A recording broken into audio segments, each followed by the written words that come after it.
If 111, 222, 444, or 777 keeps showing up right when life feels uncertain, that may not be random. It may be a pattern pointing at exactly what is changing in your life. If you've been seeing the same numbers again and again, in quiet moments, in stressful moments, right when you're asking for a sign, I want you to know this first. You're not imagining it. You're not being dramatic. You're noticing a pattern. And sometimes a pattern arrives when your soul is trying to get your attention before your mind can explain it away. I see this happen most often when you're in a threshold season, when life feels like it's rearranging itself, but the full picture hasn't appeared yet. The numbers start showing up like little taps on the shoulder, gentle, repeated, specific, as if something is saying, slow down, look again. Angel numbers are best understood as meaningful synchronicities. Repeating number patterns that seem to appear with unusual timing, especially when you're emotionally alert, spiritually open, or standing at a decision point. That does not mean every number is a supernatural command. It means the moment feels charged, the pattern stands out, and your awareness begins to participate. Some people call them messages from angels. Some call them guidance from the universe. Some simply call them symbols that mirror your inner state. All three can be useful, because the point is not blind belief. The point is relationship. A number catches your eye and then asks a deeper question. What are you thinking right now? What are you avoiding? What is trying to begin, end, heal, or become clear? And this is where most people miss the message. They memorize a meaning, but forget the moment. The number matters, yes, but the context matters just as much. So let me give you a simple map. 3 pillars. First, the number itself. What energy does that digit carry? Second, the repetition. Is it amplified, mirrored, or layered in a sequence? Third, the context. What were you feeling, deciding, fearing, hoping, or praying about when it appeared? When you combine those three, angel numbers stop feeling vague and start becoming useful. You can actually work with them. You can decode them in real time. And you can stop asking, what does 222 mean in general? And start asking, what is 222 asking of me? Here, now, in this exact season of my life. Now we have the map. So let's walk through the number families, one by one, and make this real. When ones start appearing, I usually read that as initiation energy. Zeros and ones often arrive around beginnings, identity shifts, or moments when your thoughts are seeding reality more quickly than usual. 000 can feel like a reset. A void, yes, but a fertile void. The space before the next chapter takes shape. 111 is sharper. It says, pay attention to what you're focusing on. Your mind is acting like a tuning fork. Your intentions matter. Your self-talk matters. And 1010 often points to aligned forward motion, a reminder that growth is unfolding in steps, not all at once. If you're seeing these numbers while thinking about a move, a business idea, a breakup, a new habit, or a brave conversation, I would take that seriously. Not as pressure, but as permission.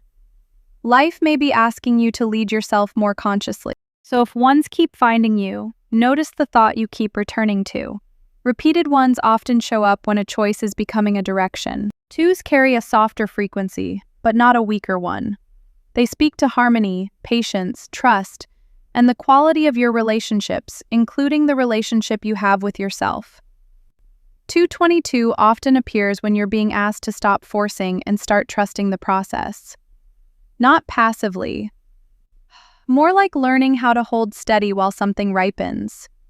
And layered sequences like 2323 can point to emotional balance through communication, reminding you that peace is not silence. Peace is honest connection. If you've been seeing twos during uncertainty in love, friendship, family dynamics, or collaboration, the message is often less about chasing someone and more about restoring equilibrium. Where are you overgiving? Where are you withholding? Where do timing and trust need to meet? And that is the deeper key with twos. They often reveal how you're relating, not just who you're relating to. Threes bring movement to the voice, to expression, to truth that wants to be spoken. 333 is one of the most reassuring patterns because it often carries the feeling of support around your creativity, your communication, and your spiritual path. It can show up when you're meant to say the thing, share the work, send the message, start the channel, submit the application, or stop hiding your real perspective. I also see 333 appear when someone has been asking for confirmation that they are not alone. The energy of 3 says, there is support available, but you have to participate. Open your mouth, open your journal, open the conversation. Let what is inside you become visible enough to be guided. Sometimes the sign appears because your attention is needed, not because your fear is justified. That is an important difference. There are seasons when the numbers feel almost cinematic. Streetlights, elevator floors, flight gates, random timestamps. And in those moments, the real invitation may not be to decode faster. It may be to become more present, to let life feel alive again, to notice that you are in conversation with your own awareness. Synchronicity has a strange tenderness to it. It interrupts autopilot. It reminds you that your days are not as numb, flat, or mechanical as they sometimes seem. Even if all a number does is wake you up to your own intuition, that is already powerful. Now let's move from feeling into action, because the next numbers tend to ground the message. 4s are about structure, stability, protection. 444 is one of the clearest signs that support exists, but it usually arrives with a practical instruction. Build something stronger. This number often appears when you need better routines, clearer boundaries, steadier discipline, or trust in the foundation you are laying. It can feel comforting because it suggests you are not doing this alone. But it is not a passive comfort. It is the kind that says, keep going, brick by brick. If you're seeing 444 while working hard, healing slowly, rebuilding after loss, or trying to create order in the middle of chaos, that matters. You are being stabilized. Protected, yes, but also prepared. And often, that preparation comes right before life starts moving faster. Structure is what makes change survivable. That brings us to 5s. 555 is the number that rattles the windows a little. It speaks to change, release, disruption, reinvention, and the kind of movement that makes your old identity feel too small. This does not always mean dramatic chaos. Sometimes it means an internal pivot first. A truth you can no longer unsee. A role you can no longer perform. A desire that refuses to stay quiet. If 555 keeps appearing, ask yourself where life is trying to create momentum. Where are you clinging to familiarity out of fear? Where are you being invited to travel lighter? 5s can bring job changes, home changes, relationship changes, body changes, spiritual changes. Their message is not, everything is falling apart. Their message is, something alive is trying to move.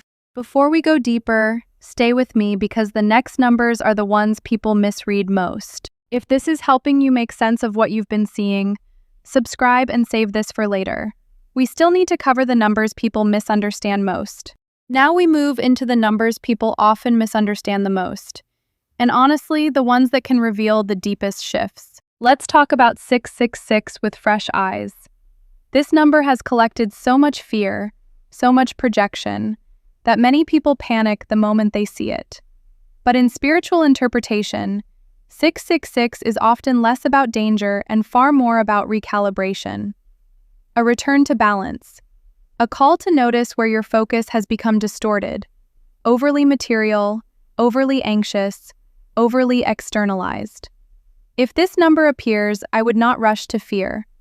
I would pause and ask, where have I drifted out of alignment with my deeper values? Where have I given too much authority to stress, image, money, approval, or control. 666 can be profoundly healing when you understand it correctly. It says, come back to center.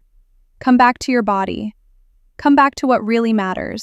Not every intense number is a warning. Sometimes it is simply a mirror, asking for reflection instead of panic. Sevens feel different the moment they arrive. 777 carries a quieter kind of radiance. Wisdom, inner confirmation, sacred timing. This number often appears when you are already on the right path, even if external evidence is still catching up. It can show up after prayer, after deep introspection, after choosing integrity, after listening to your intuition instead of your fear. I read 777 as a sign that your inner world and your path are in meaningful conversation. There is learning here. There is blessing here. There is timing you may not fully understand yet, but you can trust. Not blindly. Trust in the sense of staying available to the lesson, the opening, the subtle yes. And now, let me organize the whole system so you can hold it in one glance. At the core level, 1 is beginnings, 2 is harmony, 3 is expression, 4 is foundation, 5 is change, 6 is realignment, 7 is wisdom, 8 is abundance, 9 is completion. That is the skeleton key, the essence underneath the variations. Once you know these root meanings, longer sequences become much less intimidating. You stop memorizing random internet definitions and start hearing the energetic language underneath them. Screenshot this part if you need to. Come back to it. Let it become familiar in your body, not just your notes. Now we complete the final arc with the energies of power and release. 8s are strong, magnetic, material.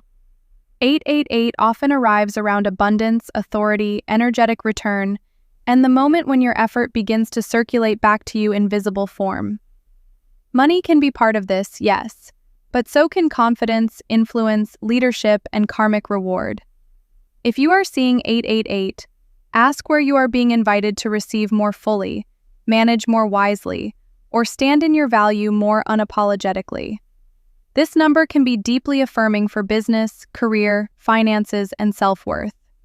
But it also asks for maturity. Can you hold what is coming? Can you steward power with integrity? Can you receive without shrinking? Because abundance is not just a gift. It is also a responsibility. Readiness matters. 9s close the cycle. 999 is emotional for many people because it appears at endings that are necessary, sacred, and sometimes bittersweet. This number speaks to completion, closure, release, forgiveness, and preparation for the next chapter. It does not always mean loss in a harsh sense. Sometimes it means graduation, a soul contract ending, a pattern dissolving, a version of you finally being outgrown. If 999 keeps appearing, I would ask what is complete, even if you are still trying to prolong it. What are you carrying past its natural season?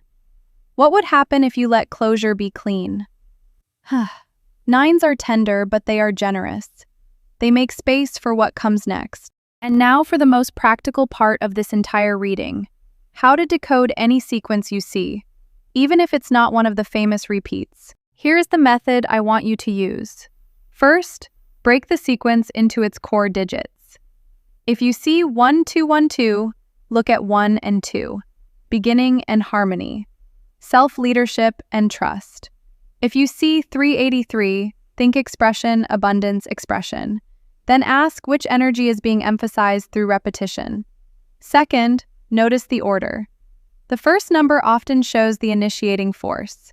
The second can show what balances, challenges, or develops it. Third, read the moment. What were you doing, feeling, fearing, or deciding when it appeared? Fourth, translate it into action. Not just meaning, action. If 4545 appears, maybe the message is this: build structure so change can happen cleanly. If 2727 appears, maybe it is trust your intuition, then bring that trust into relationship. The point is not to become superstitious. The point is to become literate in your own symbolic language. And once you know how to read them this way, the fear drops away. The obsession drops away too. Because signs are not commands, they are invitations. They do not replace your judgment, they refine it. So, if numbers have been following you lately, I want you to hear this with an open heart. You do not need to force a mystical story onto every moment. But you also do not need to dismiss what keeps arriving with strange precision. Sometimes life whispers before it speaks loudly. Sometimes your intuition uses symbols because your conscious mind is too busy to listen. And sometimes the repeated number is not there to tell you your fate. It is there to return you to your awareness, your agency, your timing, your next honest step. That is the real gift. Not prediction, presence. Not fantasy, alignment. Not fear, relationship with the moment you are actually living. If a number has been following you lately, tell me in the comments which one it is and what was happening when you saw it. And if you want, I'll make a part 2 on rare sequences like 1212, 1010, and 1234. Take a breath. Trust what resonates, leave what doesn't, and notice what the next pattern asks you to pay attention to.